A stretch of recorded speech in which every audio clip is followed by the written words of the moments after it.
Welcome back to my new vlog guys. ಇವತ್ತು ಅಕ್ಷಯ ತೃತೀಯ ಸೋಮವಾರ.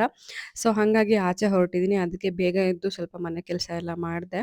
ಅಮ್ಮಂಗೆ ಹೆಲ್ಪ್ ಮಾಡಿದೆ. ಇವತ್ತು ಸೋಮವಾರ. ನಮ್ಮ ಮನೇಲಿ ಸೋಮವಾರ ಅಂತಂದ್ರೆ ದೊಡ್ಡ ಹಬ್ಬದ ಥರ. ಸೊ ಹಾಗಾಗಿ ತುಂಬ ಕೆಲಸ ಆಗುತ್ತೆ. ನಮ್ಮಮ್ಮ ತಿಂಡಿ ತಿನ್ನೋದೇ 3 ಗಂಟೆ ಆಗೋಗುತ್ತೆ. ಹಾಗಾಗಿ ನಾನು ಸ್ವಲ್ಪ ಹೆಲ್ಪ್ ಮಾಡಿದೆ. ಅದಾದ್ಮೇಲೆ ತಿಂಡಿಗೆ ಅಮ್ಮ ಉಪ್ಪಿಟ್ಟು ಮಾಡಿದ್ರು. ನಾನೇ ಹೇಳಿದ್ದೆ, "ಉಪ್ಪಿಟ್ಟು ಮಾಡು, ಜಾಸ್ತಿ ತರಕಾರಿ ಹಾಕಿ ಮಾಡು" ಅಂತ ಹೇಳಿದ್ದೆ. ನಂಗೆ ಉಪ್ಪಿಟ್ಟು ತುಂಬ ಇಷ್ಟ. ಸೊ ಹಂಗಾಗಿ ಉಪ್ಪಿಟ್ಟು ಮಾಡಿದ್ರು.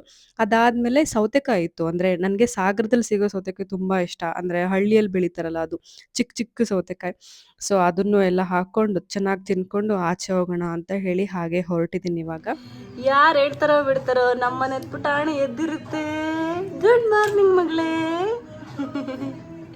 ಏ ಕಳ್ಳಿ, ಏನದು ಕವರ್ ಇಷ್ಟೊಂದು ಆಟ ಸಾಮಾನು ಇದೆ ಅಲ್ಲ ಮಗಳೇ ನಿನ್ನ ಹತ್ರ. ವಾವ್, ಇಲ್ಲೊಂದು ಜೀಪ್ ಇದೆ ನೋಡ್ ಮಗಳೇ. ಅದೇನೆ ಕವರ್ ಎಲ್ಲ ಇಟ್ಕೊಂಡಿಯಲ್ಲಿ ಮರೈತಿ. ಇದು ನೋಡ್ ಮಗನೆ, ತಗ ಹಕ್ಕಿ ಅಲ್ಲ ನಾಯಿ. ಇದು ಹಕ್ಕಿ ಅಲ್ಲ ಮಗಳೇ, ತೋಚ. ವಾವ್, ಹಕ್ಕಿ. ಇದು ನೋಡು ಜೀಪ ಏನಿದು ಆಟ ಅದು. ಅಯ್ಯೋ, ಎಷ್ಟೊಂದು ಆಟ ಸಾಮಾನು ಇದಾವೆ. ನಮ್ಮನೇಲಿ ಪ್ರತಿ ವರ್ಷ ಅಕ್ಷಯ ತೃತೀಯಕ್ಕೆ ಏನಾದರೂ ಗೋಲ್ಡ್ ತಗೊಂಡ ಅಭ್ಯಾಸ. ಸೊ ಹಂಗಾಗಿ ಇವತ್ತೇನಾದ್ರು ತಗೊಳ್ಳೋಣ ಅಂತ ಅನ್ಕೊಂಡು ಹೊರಟಿದ್ದೀನಿ.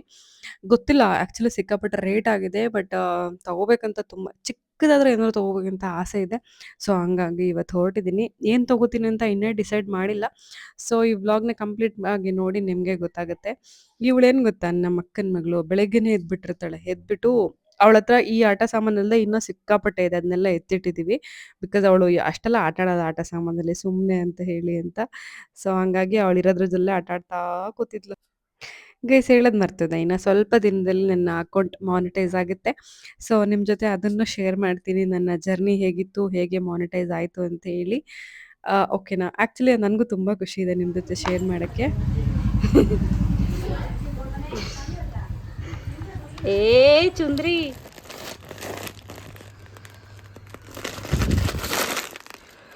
ಗೈಸ್, ತುಂಬಾ ಫ್ಲಿಪ್ಕಾರ್ಟ್ ಆರ್ಡರ್ ಮಾಡಿದ್ದೀನಿ. ಸೊ ಇವತ್ತು ಬಂದಿದೆ. ಎಲ್ಲ ಬಂದಮೇಲೆ ತೋರಿಸ್ತೇನೆ. ಓಕೆನಾ, ಏನೇನು ಬಂದಿದೆ ಅಂಥೇಳಿ. ಇವತ್ತು ಜಸ್ಟ್ ನೋಡ್ಕೊಳ್ಳಿ ಮೇಲಿಂದ. ತುಂಬ ಡ್ರೆಸ್ಸಸ್ ಮತ್ತು ಏನೇನೋ ಥಿಂಗ್ಸ್ನ ಆರ್ಡರ್ ಮಾಡಿದ್ದೀನಿ. ಲೈಕ್ ಮದುವೆಗೂ ಸೀರೆ ಬೇಕು ಅಂತ ಹೇಳಿ. ಎಲ್ಲನೂ ಬಂದಮೇಲೆ ಒಟ್ಟಿಗೆ ಏನದು ಮುಂದೆ ವೀಡಿಯೋ ಮಾಡ್ತಾರಲ್ಲ, ಏನಪ್ಪ ಹೆಸರು ಮರ್ತಾಯಿಲ್ಲ, ಆ ಥರ ಮಾಡೋಣ. ಇವತ್ತು ಅಕ್ಷಯ ತೃತೀಯ ಅಲ್ವಾ, ನಮ್ಮ ಅಕ್ಕಗೂ ರಜಾ ಇತ್ತು. ಸೊ ಹಾಗಾಗಿ ಇಬ್ಬರು ಬೈಕ್ ಎತ್ಕೊಂಡು ಹೊರಟ್ವಿ, ಏನಾದರೂ ತೊಗೊಂಡು ಬರೋಣ ಅಂತ ಹೇಳಿ ಅಂತ. ನಾವು ಮೊದಲನೇದಾಗಿ ಹೋಗಿದ್ದು ಚುಕ್ಕಿಗೆ ಒಂದು ಸೈಕಲ್ ಬೇಕು ಅಂತ ಹೇಳಿ. ಅದು ನಾನೇ ಸಜೆಸ್ಟ್ ಮಾಡಿದ್ದು. ಯಾಕಂದರೆ ಅವಳು ಯಾವಾಗಲೂ ಕಿತಾಪತಿ ಮಾಡ್ತಾನೆ ಇರ್ತಾಳೆ. ನಾವೆಲ್ಲ ವಾಕಿಂಗ್ ಹೋಗ್ತೀವಿ, ಪಾಪ ನಮ್ಮಮ್ಮ ಹೋಗ್ಲಿಕ್ಕಾಗಲ್ಲ. ಸೊ ಹಂಗಾಗಿ ಒಂದು ಸೈಕಲ್ ಅಂತ ಇದ್ದರೆ ಅದನ್ನು ಕರ್ಕೊಂಡು ಹೋಗ್ಬಿಡ್ಬೋದಲ್ವಾ. ಹಾಗಾಗಿ ನಾನು ಒಂದು ಸೈಕಲ್ ತೊಗೊಳ್ಳೋಣ ಅಂತ ಅಂದ್ಕೊಂಡೆ. ನಾನು ಆನ್ಲೈನಲ್ಲೇ ನೋಡ್ತಾ ಇದ್ದೆ. ಬಟ್ ಆನ್ಲೈನಲ್ಲಿ ಡೆಲಿವರಿ ತುಂಬ ಲೇಟ್ ತೋರಿಸ್ತಾ ಇತ್ತು. ಸೊ ಹಂಗಾಗಿ ಬಾ ಅಂಗಡಿಗೆ ಹೋಗಿ ತೊಗೊಂಬಿಡೋಣ ಅಂತ ಹೇಳಿ ಬಂದ್ವಿ. ನಮ್ಗೇನು ಬೇಕಿತ್ತು ಅದೇ ಥರ ಸಿಕ್ತು ಕೂಡ. ಬಟ್ ಸ್ವಲ್ಪ ಕಾಸ್ಟ್ಲಿ ಇತ್ತು. ಆನ್ಲೈನ್ಗಿಂತ ಸ್ವಲ್ಪ ಕಾಸ್ಟ್ಲಿ ಇತ್ತು. ಆದರೆ ಚೆನ್ನಾಗಿತ್ತು ಸೈಕಲ್. ನಾವು ಫಸ್ಟು ಇದನ್ನ ನೋಡಿದ್ವಿ. ಇದು ನನಗೆ ಅಷ್ಟು ಕಂಫರ್ಟಬಲ್ ಅಂತ ಅನ್ನಿಸ್ಲಿಲ್ಲ. ಅಂದರೆ ಇದಕ್ಕೆ ಬೆಲ್ಟ್ ಎಲ್ಲ ಇರಲಿಲ್ಲ. ಸೊ ಹಾಗಾಗಿ ನಾನು ಬೇಡ ಅಂತ ಹೇಳಿದೆ. ಇದಾದ್ಮೇಲೆ ಅವ್ರು ಇನ್ನೊಂದು ಸೈಕಲ್ ತೋರಿಸಿದ್ರು. ಅದರಲ್ಲಿ ಬೆಲ್ಟ್ ಇತ್ತು. ಇದೇನು ಗೊತ್ತಾ, ಇದು ಏನಾದರೂ ಬಿಸಿಲೆಲ್ಲ ತಾಗದೇ ಇರೋ ಥರ. ಬಟ್ ನಾವು ಯೂಶುವಲಿ ವಾಕಿಂಗ್ ಮಾಡಿಸೋದು ಈವ್ನಿಂಗ್ ಮೇಲೆ ಅಲ್ವಾ. ಸೊ ಅಷ್ಟೇನು ಬಿಸಿಲು ತಾಗಲ್ಲ.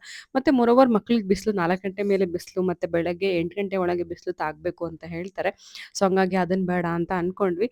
ಅದಾದ್ಮೇಲೆ ಇನ್ನೊಂದು ಥರ ಸೈಕಲ್‌ನ ನೋಡಿದ್ವಿ. ಅದು ತುಂಬ ಇಷ್ಟ ಆಯಿತು. ಅಂದರೆ ಅದಕ್ಕೆ ಬೆಲ್ಟ್ ಕೂಡ ಇತ್ತು ಮತ್ತು ತುಂಬ ಚೆನ್ನಾಗಿತ್ತು. ವೀಲ್ಸ್ ಎಲ್ಲ ಚೆನ್ನಾಗಿತ್ತು. ಹಾರ್ನ್ ಎಲ್ಲ ಇತ್ತು. ಅಂದರೆ ಎಲೆಕ್ಟ್ರಿಕಲ್ಲಿ ಶೆಲ್ ಹಾಕೋದಂತೆ ಅದು. ಶೆಲ್ ಹೋದ್ರೂ ಮತ್ತೆ ಹಾಕ್ಬೋದು ಅಂತ ಹೇಳಿದ್ರು. ಸೊ ಹಾಗಾಗಿ ಆ ಥರದ್ದು ನೋಡಿದ್ವಿ. ಅದು ನಮ್ಗೆ ಇಷ್ಟ ಆಯಿತು. ಅದನ್ನೇ ಫೈನಲೈಸ್ ಕೂಡ ಮಾಡಿದ್ವಿ. ಬಿಕಾಸ್ ನಮ್ಮ ಚುಕ್ಕಿಗೆ ಚೆನ್ನಾಗಿರುತ್ತೆ ಆ ಸೈಕಲ್ ಅಂತ ಹೇಳಿ ಅಂತ. ಗೈಸ್, ನಮ್ಮ ಸಾಗರ ಯಾವುದಕ್ಕೂ ಕಡಿಮೆ ಇಲ್ಲ ಅಲ್ವಾ. ನಮ್ಗೇನು ಬೇಕೋ ಎಲ್ಲಾನು ಸೂಪರಾಗಿ ಸಿಗುತ್ತೆ. ಬೆಂಗಳೂರಲ್ಲಿ ಇರೋದಕ್ಕಿಂತ ಸಾಗರದಲ್ಲಿರೋದೇ ನಂಗೆ ತುಂಬ ಇಷ್ಟ ಆಗುತ್ತೆ. ಎಷ್ಟು ಚೆನ್ನಾಗಿದೆ ಅಂತಂದರೆ ನೋಡಿ, ಈ ಸೈಕಲ್‌ಗಳು ಬೆಂಗಳೂರಲ್ಲಿ ಇನ್ನೂ ಕಾಸ್ಟ್ಲಿ ಅನ್ಕೋತೀನಿ. ಈ ಸೈಕಲ್ ವಿಶೇಷತೆ ಏನು ಗೊತ್ತಾ? ಇದಕ್ಕೆ ವಾಟರ್ ಬಾಟ್ಲ್ ಇದೆ. ಹಿಂದೆ ವಾಟರ್ ಬಾಟ್ಲ್ ಇಟ್ಕೋಬೋದು. ಮಗುಗೆ ಸುಸ್ತಾದ್ಮೇಲೆ ನೀರು ಕುಡಿಲಿಕ್ಕೆ ಅಂತ ಹೇಳಿ ವಾಟರ್ ಬಾಟ್ಲ್ ಇಡೋ ಥರ ಕೂಡ ಕೊಟ್ಟಿದ್ದಾರೆ. ಇದೇನು ಕಾಣಿಸ್ತಿದೆಯಲ್ಲ, ಇದನ್ನ ಒತ್ತಿದ್ರೇನೆ ಫುಲ್ ಸಾಂಗ್ ಥರ ಬರುತ್ತೆ. ನಾವು ಮಧ್ಯಾಹ್ನ ಹೋಗಿದ್ರಿಂದ ಅದು ಎಷ್ಟು ಬಿಸಿಲಿತ್ತು ಗೈಸ್, ನನಗಂತೂ ತಲೆ ಕೆಟ್ಟೋಯ್ತು. ನಾನು ಫುಲ್ ಕವರ್ ಮಾಡ್ಕೊಂಡು ಹೋಗಿದ್ದೆ. ಅಷ್ಟು ಬಿಸಿಲು ಬಿಸಿಲು ಅಂದರೆ ಹೇಳೋಂಗಿಲ್ಲ. ಅದನ್ನು ಎಕ್ಸ್ಪ್ಲೇನ್ ಮಾಡೋಕ್ಕೂ ಆಗ್ತಾ ಇಲ್ಲ, ಅಷ್ಟು ಶೆಕೆ ಆಗ್ತಾ ಇದೆ. ಇಡೀ ದಿನ ಫ್ಯಾನ್ ಓಡುತ್ತೆ. ಫ್ಯಾನು ಜೊತೆಗೆ ಯಾವಾಗಲೂ ಕಿಟಕಿ ಬಾಗಿಲುಗಳು ತೆಗ್ದೇ ಇರುತ್ತೆ. ಅಂದ್ರೆ ಅಷ್ಟು ಶೆಕೆ ಆಗ್ತಿದೆ. ಬೆಂಗಳೂರಲ್ಲಿ ಕೂಡ ಇಷ್ಟೇ ಇತ್ತು, ಬಟ್ ಊರಲ್ಲಂತೂ ಸಿಕ್ಕಾಪಟ್ಟೆ ಶೆಕೆ ಇದೆ. ಸೊ ಈ ಸೈಕಲ್ನ ಫೈನಲೈಸ್ ಮಾಡಿ ತಗೊಂಡು ನಾವಿಲ್ಲಿಂದ ಹೊರಟ್ವಿ. ನನಗೆ ಸ್ವಲ್ಪ ಸ್ಲಿಪ್ಪರ್ ಬೇಕು ಅಂತ ಅನ್ನಿಸ್ತು. ಅಂದರೆ ಒಂದು ಮದುವೆ ಮನೆ ಇದೆ ಅಂತ ಹೇಳಿದ್ನಲ್ವ, ನನ್ನ ಹತ್ರ ಸ್ಲಿಪ್ಪರ್ ಇದೆಲ್ಲ ನಾನು ಬೆಂಗಳೂರಲ್ಲಿ ಬಿಟ್ಟು ಬಂದುಬಿಟ್ಟಿದ್ದೀನಿ. ಜೊತೆಗೇನಂದರೆ ಇಲ್ಲಿ ನನ್ನ ಹತ್ರ ಏನೂ ಇರಲಿಲ್ಲ. ಸೊ ಹಾಗಾಗಿ ಒಂದು ಸ್ಲಿಪ್ಪರ್ ತೊಗೊಳ್ಳೋಣ ಮದುವೆಗೆ ಹಾಕ್ಕೊಳ್ಳೋಕ್ಕೆ ಚೆನ್ನಾಗಿರೋದು ಅಂತ ಅಂದ್ಕೊಂಡು ಹೋದೆ. ಬಾಟಾ ಶೋರೂಮ್ಗೆ ಯೂಶ್ವಲಿ ನಾನು ಹೋಗೋದು. ಅಂದರೆ ಚೆನ್ನಾಗಿರುತ್ತೆ, ಸ್ವಲ್ಪ ಕಾಸ್ಟ್ಲಿ ಅನ್ಸಿದ್ರು ಓಕೆ, ಬಟ್ ವೆಸ್ಟ್ ಸೈಡಲ್ಲಿ ಇರೋಷ್ಟರಲ್ಲೇ ಕಾಸ್ಟ್ಲಿ ಇಲ್ಲ. ನೀವು ನೋಡಿದ್ರಾ, ವೆಸ್ಟ್ ಸೈಡಲ್ಲಿ ಫಸ್ಟು ಸ್ಲಿಪ್ಪರ್ ಸ್ಟಾರ್ಟಿಂಗ್ ರೇಟೇ 1499, 1499 ಒಂದು ಸ್ಲಿಪ್ಪರ್ಗೆ. ಅದು ಸ್ಟಾರ್ಟಿಂಗ್ ರೇಂಜಲ್ಲಿರೋದು. ಇಲ್ಲಿ ಮ್ಯಾಕ್ಸಿಮಮ್ 350, 600 ಆ ಥರ ಇರುತ್ತೆ ಅಷ್ಟೇ. ಸೊ ನಾನು ಹಾಗಾಗಿ ಒಂದು ತೊಗೊಳ್ಳೋಣ ಅಂತ ಹೇಳಿ ಡಿಸೈಡ್ ಆಗಿ ಒಂದು ಫೈನಲ್ ಆಗಿ ತೊಗೊಂಡು ಇಲ್ಲಿಂದ ಕೂಡ ಹೊರಟೆ. ಇದಾದ್ಮೇಲೆ ನೆಕ್ಸ್ಟ್ ಕೆಲ್ಸಕ್ಕೆ ಹೋಗಿದ್ದು ಏನಪ್ಪ, ಆಮ್, ಈ ಎಲೆಕ್ಟ್ರಿಕ್ ಗಾಡಿ ಇರುತ್ತಲ್ಲ, ಇದನ್ನ ಬಿಸಿಲಲ್ಲೇ ನಿಲ್ಲಿಸ್ಬಾರ್ದು ಗೈಸ್. ಮೊಬೈಲ್ ಏನೋ ಹಾಕ್ಸೋಣ ಅಂತ ಹೋದೆ, ಬಟ್ ಅಲ್ಲಿ ಇರಲಿಲ್ಲ ಗೈಸ್. ನನಗೆ 1 ಗಂಟೆ ಆದಮೇಲೆ ಇರೋಕ್ಕೆ ಆಗಲ್ಲ. ಸೊ ಸಿಕ್ಕಾಪಟ್ಟೆ ಆಗ್ತದೆ. ಸೊ ಹಾಗಾಗಿ 1:30 ಇನ್ನೂ ಕೆಲಸ ಮಧ್ಯದಲ್ಲಿದೆ. ಇಲ್ಲಿ no pets allowed, ice and spice. ಇದು ಸಾಗರದಲ್ಲಿ ಫೇಮಸ್ ಗೈಸ್. ನಾನು ಸ್ಕೂಲ್ ಡೇಸಿಂದ ನೋಡ್ತಾ ಇದ್ದೀನಿ, ಅದೇ ಟೇಸ್ಟು ಅದೇ rate. Maybe rate change ಆಗಿರ್ಬೋದು, ಟೇಸ್ಟ್ ಮಾತ್ರ ಹಂಗೆ ಇದೆ. ಮೇ ಬಿ ರೇಟ್ ಕೂಡ ಹಾಗೇ ಇದೆ ಅನ್ಕೋತೀನಿ. ಮುಂಚೆನೂ ಇದೇ ಥರ ಸಿಗ್ತಾಯಿತ್ತು. ಸೊ ಸಿಕ್ಕಾಪಟ್ಟೆ ಹಸುವಾಗ್ತಿದೆ ಗೈಸ್. ಏನಾದರೂ ಆರ್ಡ್ರ್ ಮಾಡೋಣ. ನನಗೆ ಐಸ್ ಕ್ರೀಮ್ಸ್ ಎಲ್ಲ ಏನೂ ಬೇಡ, ಇನ್ನಾದರೂ ಪ್ರೋಟೀನ್ ಇರೋವಂಥದ್ದು ಮಾಡೋಣ. So so so so so so so paneer fried rice ಇದೆ, ಮಶ್ರೂಮ್ ಫ್ರೈಡ್ ರೈಸ್ ಇದೆ. ಪನ್ನೀರ್ ಕಬಾಬ್, ಮಶ್ರೂಮ್ ಕಬಾಬ್ ಇದೆ. ಸೊ 2 ತೊಗೊಳ್ಳೋಣ, ಆಮೇಲೆ ನೋಡೋಣ. ನಾನು ಮುಂಚೆ PUC ಹೋಗ್ಬೇಕಾದ್ರೆ ಇಲ್ಲಿಗೆ ಬರ್ತಾ ಇದ್ದೆ ಫ್ರೆಂಡ್ಸ್ ಜೊತೆ, ಯಾವಾಗಾದರೂ ಅಪರೂಪಕ್ಕೆ. ಅವಾಗಲೂ ಸಿಕ್ಕಾಪಟ್ಟೆ ಜನ ಇರ್ತಾಯಿದ್ರು. ಇವಾಗಲೂ ಅದೇ ಜನ, ಅದೇ ಥರ ಸಿಕ್ಕಾಪಟ್ಟೆ. ಈ ವೀಕ್ ಡೇಸು ಮಂಡೇ ಅಂದ್ರೂ ಎಷ್ಟೊಂದು ಜನ ಇದ್ದಾರೆ. ನಾನು ಎಕ್ಸ್ಪೆಕ್ಟೇ ಮಾಡಿರಲಿಲ್ಲ ಮಂಡೇ ಕೂಡ ಇಷ್ಟೊಂದು ಜನ ಇರ್ತಾರೆ ಅಂತ ಹೇಳಿ. ಹೋಗಿದ ತಕ್ಷಣ ಟೇಬಲ್ಲೇ ಸಿಗಲಿಲ್ಲ, ಸ್ವಲ್ಪ ಹೊತ್ತು ವೆಯ್ಟ್ ಮಾಡಿದ್ವಿ. ಅದಾದಮೇಲೆ ಟೇಬಲ್ ಸಿಕ್ತು. ಸೊ ನಾನು ಆರ್ಡರ್ ಮಾಡಿದೆ. ನಂದು ಆರ್ಡರ್ ಬರೋಕ್ಕೆ ಇನ್ನೊಂದು 5-10 ಮಿನಿಟ್ಸ್ ಆಗುತ್ತೆ. ನನಗಂತೂ ಸಿಕ್ಕಾಪಟ್ಟೆ ಹಸುವಾಗ್ತಿದೆ ಗೈಸ್, ತಡ್ಕೊಳಕ್ಕೆ ಆಗ್ತಿಲ್ಲ. ಇತ್ತೀಚೆಗೆ ಏನೋ ಗೊತ್ತಿಲ್ಲ, 1 ಗಂಟೆ ಆಗಿದ ತಕ್ಷಣ ಹಸುವಾಗ್ಬಿಡುತ್ತೆ, 1:30 ಆಗಿದ ತಕ್ಷಣ ಊಟ ಬೇಕೇ ಬೇಕು. ಸೊ ನಾನು ಮಶ್ರೂಮ್ ಕಬಾಬ್ ಮತ್ತು ಪನ್ನೀರ್ ಫ್ರೈಡ್ ರೈಸ್ ಮಾಡಿದೆ. ಸೋಮವಾರ ಅಲ್ವಾ, ನಾನ್ ವೆಜ್ ಇಲ್ಲ. ಜೊತೆಗೆ ನಾನು ನಾನ್ ವೆಜ್ಜು ತಿಂತಾ ಇಲ್ಲ. ಸೊ ಹಾಗಾಗಿ ಬಟ್ ಮಾಡಾದ್ಮೇಲೆ ಸ್ವಲ್ಪ ಆಯಿಲ್ ಐಟಮ್ಸ್ ಯಾಕಾದರೂ ಮಾಡೋದು ಅಂತ ಅನಿಸ್ಬಿಡ್ತು. ಬೇರೆ ಏನಾದ್ರು ತೊಗೊಂಡ್ಬಿಡ್ಬೇಕಿತ್ತು ಅಂತ ಹೇಳಿ ಅಂತ. ಸೊ ಮಾಡಾಗಿತ್ತು, ಬಟ್ ತುಂಬ ರಿಗ್ರೆಟ್ ಆಯಿತು. ಈ ಥರ ಎಲ್ಲ ತಿನ್ನಬಾರ್ದು, ತುಂಬ ಆಯಿಲ್ ಐಟಮ್ಸು, ಬೇರೆ ಏನಾದ್ರು ತೊಗೋಬೇಕಂತ ಹೇಳಿ ಅಂತ.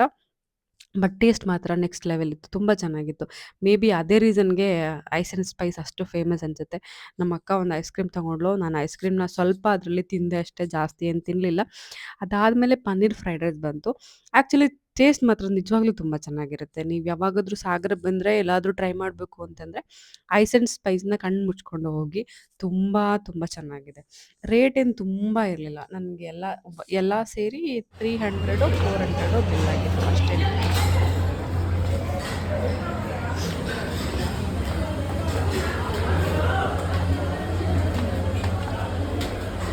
ಗೈಸ್ ಇವಾಗ ಸಮಾಧಾನ ಆಯಿತು. ಅದೇನೋ ಗೊತ್ತಿಲ್ಲ, 1 ಗಂಟೆಗೆ ಎಕ್ಸಾಕ್ಟಾಗಿ ಹಸುವಾಗುತ್ತೆ, ಆಮೇಲೆ ಇರೋಕ್ಕೆ ಆಗಲ್ಲ. ಸೊ ಪನ್ನೀರ್ ಫ್ರೈಡ್ ರೈಸ್ ಮತ್ತು ಮಶ್ರೂಮ್ ತಿಂದ್ಕೊಂಡು ಇವಾಗ ಮತ್ತೆ ಇನ್ನೂ ಕೆಲಸ ಇದೆ, ಮುಗಿಸ್ಕೊಂಡು ಮನೆ ಕಡೆ ಹೋಗೋದಷ್ಟೇ.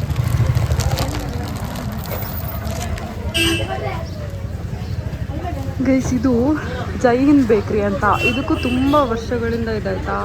ಸಿಕ್ಕಾಪಟ್ಟೆ ಫೇಮಸ್ಸು. ಸಾಗರ ಬಂದರೆ ನಿಮ್ಗೆ ಏನಾದ್ರು ಬೇಕೆಂದರೆ ಇಲ್ಲಿಗೆ ಬನ್ನಿ, ಜೈ ಹಿಂದ್ ಬೇಕ್ರಿ, ತುಂಬ ಚೆನ್ನಾಗಿರುತ್ತೆ. ಸೊ ನಾನು ಜೋಳದ ರೊಟ್ಟಿ ತೊಗೊಂಡೆ, ಬಂದು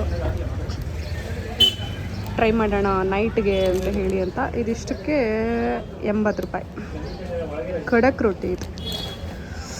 ಇವತ್ತು ನನ್ನ ನೈಟ್ ಡಿನ್ನರ್ ಇದೇನೆ. ಯೂಶ್ವಲಿ ನಾವು ಸಾಗರದಲ್ಲಿ ಏನಾದ್ರು ಬೇಕ್ರಿನ ತೊಗೊಂಡು ಹೋಗಬೇಕು ಅಂತಂದರೆ ಜೈ ಹಿಂದ್ ಬೇಕ್ರಿನ ನಾನು ಸಜೆಸ್ಟ್ ಮಾಡೋದು. ತುಂಬ ಚೆನ್ನಾಗಿರುತ್ತೆ, ತುಂಬ ಕ್ವಾಲಿಟಿ ಮೇಂಟೈನ್ ಮಾಡಿದ್ದಾರೆ, ಹೈಜೀನ್ ಆಗಿರುತ್ತೆ. ತುಂಬ ವರ್ಷಗಳಿಂದ ಅದೇ ಕ್ವಾಲಿಟಿನ ಮೇಂಟೈನ್ ಮಾಡ್ತಾ ಇದ್ದಾರೆ. ಸೊ 80 ರೂಪಾಯಿಗೆ 10 ರೊಟ್ಟಿ ಕೊಡ್ತಾರೆ. ಅದನ್ನು ತೊಗೊಂಡು ನೆಕ್ಸ್ಟ್ ನಾನು ಹೋಗಿದ್ದು ಮೊಬೈಲ್ ಶಾಪ್ಗೆ. ಯಾಕಂದರೆ ನನ್ನ ಮೊಬೈಲ್ ಕ್ಯಾಮ್ರಾ ಹೋಗಿದೆ, ತುಂಬ ದಿನಗಳಾಯಿತು. ಅಂದರೆ 0.5 ತೊಗೋಬೇಕಾದ್ರೆ ನಿಮಗೆ ತೋರಿಸ್ತೀನಿ ನೋಡಿ. ಫುಲ್ ಅಂದರೆ ಅದು ಹಿಂದೆ ಎಲ್ಲ ಒಡೆದೋಗ್ಬಿಟ್ಟಿದೆ. ಸೊ ಹಂಗಾಗಿ ಫುಲ್ ಬ್ಲರ್ ಆಗಿ ಬರುತ್ತೆ. ಅದಕ್ಕೋಸ್ಕರ ನಾನಲ್ಲಿ ಹೋದೆ. ನನ್ನ ಮುಂದೆನೇ ಲಕ್ಷ್ಮೀ ಜ್ಯುವೆಲ್ ಕಾರ್ನರ್ ಇತ್ತು. ಅಕ್ಷಯ ತೃತೀಯ ಆಗಿದ್ರಿಂದ ತುಂಬ ಜನ ಇದ್ದರು ಒಳಗಡೆ. ನಿಮ್ಗೆ ತೋರಿಸ್ತೀನಿ ಎಷ್ಟು ಜನ ಇದ್ದಾರೆ ಅಂತ ಹೇಳಿ ಅಂತ. ಸೊ ನಾನು ಇವಾಗ ಹೋಗೋಣ ಅಂತ ಅನ್ಕೋತಾ ಇದ್ದೀನಿ. ಅದಾದಮೇಲೆ ಸ್ಕ್ರೀನ್ ಗಾರ್ಡ್ ಕೂಡ ಹೋಗಿತ್ತು. ಸೊ ಅದನ್ನು ಹಾಕಿಸ್ಕೊಂಡೆ. ಇವತ್ತು ಎಷ್ಟು ಕೆಲಸ ನಂದು ಪೆಂಡಿಂಗ್ ಇತ್ತು ಅಂದರೆ, ನನಗೆ ಬೆಂಗಳೂರಲ್ಲಿ ಇದ್ಯಾವ ಕೆಲಸಗಳು ಆಗೋದೇ ಇಲ್ಲ. ಸಾಗರ ಬಂದರೆ ಮಾತ್ರ. ನಮ್ಮ ಸಾಗರದಲ್ಲಿ ಒಂದು ಫ್ರೆಶ್ ಮಾರ್ಕೆಟ್ನ ಹಾಕ್ತಾರೆ. ಹಳ್ಳಿಯಿಂದ ಎಲ್ಲರೂ ತಂದುಬಿಟ್ಟು ಎಲ್ಲನೂ ಹಾಕಿಟ್ಟಿರ್ತಾರೆ. ಸೊಪ್ಪು, ತರಕಾರಿ, ನೋಡಿ ಎಷ್ಟೊಂದು ವೆರೈಟೀಸ್ ಇರುತ್ತೆ. ಈವನ್ ಮಾವಿನಕಾಯಿ ಸೀಸನ್ ಅಲ್ಲ ಇವಾಗ. ಸೊ ಮಾವಿನಕಾಯಿ, ಆಮೇಲೆ ಸೊಪ್ಪುಗಳು ಸಿಕ್ಕಾಪಟ್ಟೆ ಇರುತ್ತೆ. ಆಮೇಲೆ ಸ್ಪೆಷಲ್ಲಾಗಿ ಸೌತೆಕಾಯಿ, ಚಿಕ್ಕ ಸೌತೆಕಾಯಿ ಇರುತ್ತಲ್ಲ, ಮುಳ್ಳಿರೋ ಸೌತೆಕಾಯಿ, ಅದು ಜಾಸ್ತಿ ಸಿಗುತ್ತೆ. ಸೊ ನಾನು ಏನಾದ್ರು ತೊಗೊಳ್ಳೋಣ ಅಂತ ಹೇಳಿ ಹೋದೆ. ಬಿಕಾಸ್ ನಂಗೆ ತುಂಬ ಇಷ್ಟ ಇದನ್ನೆಲ್ಲ ನೋಡಿದ್ರೆ. ಅಷ್ಟು ಫ್ರೆಶ್ ಆಗಿ ನಮಗೆ ಬೆಂಗಳೂರಲ್ಲಿ ಸಿಗೋದೇ ಇಲ್ಲ. ಅದು ಎಷ್ಟೋ ತುಂಬ ದಿನಗಳಿಂದ ಇಟ್ಟಿದ್ದಾರೆ ಅಂತ ಅನಿಸುತ್ತೆ. ಸೊ ನಾನು ಸೌತೆಕಾಯಿ ಮತ್ತು ಸ್ವೀಟ್ ಪೊಟ್ಯಾಟೊ ಇರುತ್ತಲ್ಲ, ಅದನ್ನು ತೊಗೊಂಡೆ. ನನಗೆ ಸ್ವೀಟ್ ಪೊಟ್ಯಾಟೊ ತುಂಬ ಇಷ್ಟ. ಸೊ ತಿನ್ನೋಣ ಅಂತ ಹೇಳಿ ತೊಗೊಂಡೆ. ಗೈಸ್, ನಮ್ಮ ಸಾಗರದಲ್ಲಿ ಫ್ರೆಶ್ ಆಗಿರೋ ತರಕಾರಿ ಬೇಕಂದರೆ ಇಲ್ಲಿಗೆ ಬರಬೇಕು. ನೋಡಿ ಎಷ್ಟು ಚೆನ್ನಾಗಿದೆ. ಎಲ್ಲ ಫುಲ್ ಫ್ರೆಶ್ ತರಕಾರಿ, ಎಲ್ಲ ಹಳ್ಳಿಯವ್ರು ಹಾಕಿರ್ತಾರೆ ಪಾಪ. ಇವಾಗ ನಾನು ಸ್ವಲ್ಪ ಸೌತೆಕಾಯಿ ತೊಗೊಳ್ಳೋಣ. ನಾನು ಸೌತೆಕಾಯಿ ಮತ್ತು ಸ್ವೀಟ್ ಪೊಟ್ಯಾಟೊ, ಗೆಣಸು ತೊಗೊಂಡು ಬಂದೆ. ಇವಾಗ ಬನ್ನಿ, ಇದು ಸ್ವಲ್ಪ ವಿಶಾಲ್ ಮಾರ್ಟ್ಗೆ ಹೋಗೋಣ ಅಂತ ಅಂದ್ಕೊಂಡಿದ್ದೀನಿ. ಹೋಗೋಣ. ಅದಾದಮೇಲೆ ಏನಾದರೂ ಗೋಲ್ಡ್ ತೊಗೊಳ್ಳೋಣ ಅಂತ ಅಂದ್ಕೊಂಡೆ. ಬಟ್ ನಮ್ಮ ಅಕ್ಕ ಬೈದ್ಬಿಟ್ಲು, ಎಷ್ಟೊಂದು ರೇಟ್ ಆಗಿದೆ, ನಿಂಗೆ ಮಾಡೋಕ್ಕೆ ಕೆಲಸ ಇಲ್ವಾ, ಸುಮ್ಮನೆ ಬಾ. ಹೇಗಿದ್ರು ಇವಾಗ ಹೊಸ ಸೈಕಲ್ ತೊಗೊಂಡಿದ್ದೀವಿ, ಏನೋ ಒಂದು ಹೊಸ ವಸ್ತು ತೊಗೊಂಡೋಗ್ಬೇಕಷ್ಟೇ ಅಕ್ಷಯ ತೃತೀಯಾಗೆ. ಗೋಲ್ಡೇ ತೊಗೋಬೇಕಂತೇನಿಲ್ಲ ಅಂತ ಹೇಳಿ ಅಂದ್ಲು. ಸೊ ಇನ್ನೇನು ಮಾಡೋದು ಅಂತ ಹೇಳಿ, ನನಗೆ ಒಂದು ಚಿಕ್ಕದರ ಏನಾದ್ರು ತೊಗೋಬೇಕಂದ್ರೆ ತುಂಬ ಆಸೆ ಇತ್ತು. ತೊಗೊಳ್ಳಿಲ್ಲ, ನಾನು ಹಾಗೆ ಬಂದುಬಿಟ್ಟೆ. ಅದಾದಮೇಲೆ ನಮ್ಮ ಚುಕ್ಕಿ ಸೈಕಲ್ನ ಮನೆಗೆ ತೊಗೊಂಡು ಬಂದ್ವಿ. ಅವಳನ್ನ ಹತ್ತಿಸ್ದೆ. ಬಟ್ ಅದಾದಮೇಲೆ ನಾವು ಪೂಜೆ ಮಾಡಬೇಕು ಅಂತ ಹೇಳಿದ್ರು. ಸೊ ಫಸ್ಟು ಹೊಸ ಸೈಕಲ್ ಅಲ್ವಾ, ಸೊ ಹಂಗಾಗಿ ಫಸ್ಟು ಪೂಜೆ ಮಾಡಿನೇ ಆಮೇಲೆ ನಮ್ಮ ಚುಕ್ಕಿಗೆ ಯೂಸ್ ಮಾಡೋಕ್ಕೆ ಕೊಟ್ವಿ. ನಮ್ಮ ಭಾವ ಪೂಜೆ ಮಾಡಿದ್ರು. ಅವರು ಸೇಮ್ ಭಟ್ರಿಗಿಂತ ಜಾಸ್ತಿನೇ ಚೆನ್ನಾಗಿ ಪೂಜೆ ಮಾಡಿದ್ದಾರೆ. ಸೊ ಅದನ್ನು ತೋರಿಸ್ತೀನಿ ಮನೆಯಲ್ಲಿ ನಿಮಗೆ ಹೇಗೆ ಪೂಜೆ ಮಾಡಿದ್ರು ಅಂತ ಹೇಳಿ ಅಂತ. ಅವರೇ ಹೂವೆಲ್ಲ ಕೊಯ್ಕೊಂಡು ಬಂದು ಎಲ್ಲ ಕಡೆ ಸೈಕಲ್ಗೆಲ್ಲ ಮುಚ್ಚಿ, ಆಮೇಲೆ ಕುಂಕುಮ ಅರಿಶಿನ ಎಲ್ಲ ಇಟ್ಟು, ಬಾಳೆಹಣ್ಣು ಮತ್ತು ಪ್ರಸಾದ ಎಲ್ಲ ಇಟ್ಬಿಟ್ಟು ತುಂಬ ಚೆನ್ನಾಗಿ ಪೂಜೆ ಮಾಡಿದ್ರು. ನಮ್ಮ ಚುಕ್ಕಿ ಮಗಳದು ಹೊಸ ಸೈಕಲ್ ಅಲ್ವಾ ಗೈಸ್, ತುಂಬ ಚೆನ್ನಾಗಿದೆ ಸೈಕಲ್ ಮಾತ್ರ. ನನಗೂ ಸಿಕ್ಕಾಪಟ್ಟೆ ಇಷ್ಟ ಆಯಿತು. ತುಂಬ ಚೆನ್ನಾಗಿತ್ತು ಅಲ್ಲಿ. ಮಗಳೇ ರಾಮ್ ರಾಮ್ ಮಾಡು, ರಾಮ್ ರಾಮ್ ಮಾಡು ಮಗಳೇ, ರಾಮ್ ರಾಮ್. ಯೇಸ್. ನಮ್ಮ ಭಾವಂಗೆ ಸಿಕ್ಕಾಪಟ್ಟೆ ಮಂತ್ರ ಬರುತ್ತೆ ಗೈಸ್. ಸಿಕ್ಕಾಪಟ್ಟೆ ಅಂದರೆ ಸಿಕ್ಕಾಪಟ್ಟೆ ಮಂತ್ರ ಬರುತ್ತೆ. ಮತ್ತು ಅಷ್ಟೇ ನೀಟಾಗಿ ಪೂಜೆ ಮಾಡ್ತಾರೆ. ತುಂಬ ಚೆನ್ನಾಗಿ ಪೂಜೆ ಮಾಡ್ತಾರೆ. ನಮ್ಮ ಥರ ಸುಮ್ಮನೆ ಉದ್ಬತ್ತಿ ಬೆಳಗೋದಲ್ಲ, ಅವ್ರು ನೀಟಾಗಿ ಪೂಜೆ ಮಾಡ್ತಾರೆ. ಸೊ ಅವರು ಪೂಜೆ ಮಾಡ್ತಾಯಿದ್ರು. ನಾನು ಹಾಕಿದ್ದೀನಿ ನೋಡಿ ಲಾಸ್ಟಲ್ಲಿ ಅವ್ರು ಎಷ್ಟು ಮಂತ್ರಗಳನ್ನ ಹೇಳಿದ್ರು ಅಂತ ಹೇಳಿ ಅಂತ. ಸೊ ಇವತ್ತಿನ ವ್ಲಾಗ್ ಇಷ್ಟೇ. ನಾನು ಏನೂ ಗೋಲ್ಡ್ ತೊಗೊಳಕ್ಕಾಗಲಿಲ್ಲ. ಇನ್ನೊಂದು ದಿನ ಏನಾದರೂ ತೊಗೊಳ್ಳೋಣ ಅಂತ ಹೇಳಿ ಹಾಗೆ ಸುಮ್ಮನೆ ಬಂದುಬಿಟ್ಟೆ. ನೋಡೋಣ ಇನ್ಯಾವಾಗ ಟೈಮ್ ಆಗುತ್ತೆ, ಇನ್ಯಾವಾಗ ನಂಗೆ ಏನಾದ್ರು ತೊಗೋಬೇಕು ಅಂತ ಅನ್ಸುತ್ತೆ ಅವಾಗ ನಿಜ ತೊಗೋತೀನಿ. ಇವತ್ತು ಏನಾದ್ರು ಚಿಕ್ಕ ತೊಗೊಳ್ಳೋಣ ಅಂತ ಅಂದ್ಕೊಂಡೆ. ಬಟ್ ತುಂಬ ರೇಟ್ ಇರೋದ್ರಿಂದ ನಮ್ಮ ಅಕ್ಕ ಬೇಡ ಅಂದ್ಲು ಅಂತ ಹೇಳಿ ಸುಮ್ಮನಾದೆ.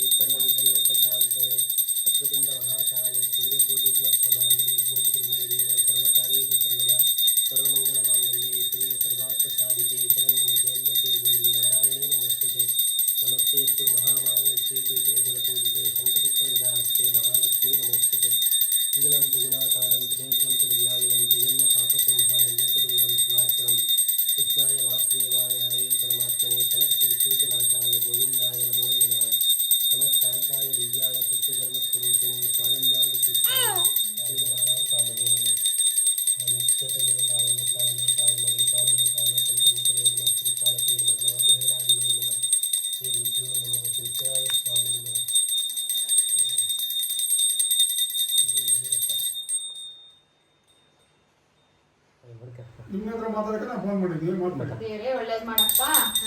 ಅದೇ ಕೊನೆಗೆ ಬಂದ್ರಿ ಬೆಂಗಳೂರಲ್ಲ, ಮತ್ತೇನು ಹೇಳಿಲ್ವಾ? ಸ್ವಾಮಿ ವ್ಯವಸ್ಥೆ ಮಾಡ್ಬೇಕಾ, ನಮಸ್ಕಾರ ಮಾಡ್ಬೇಕಾ? ಹಾಂ, ರಾಮ ರಾಮ ಮಾಡು, ರಾಮ ರಾಮ.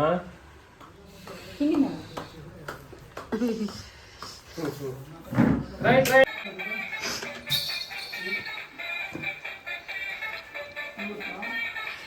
ನಗಡ್ಸ್ರಿ ನಗಡ್ಸ್ರಿ.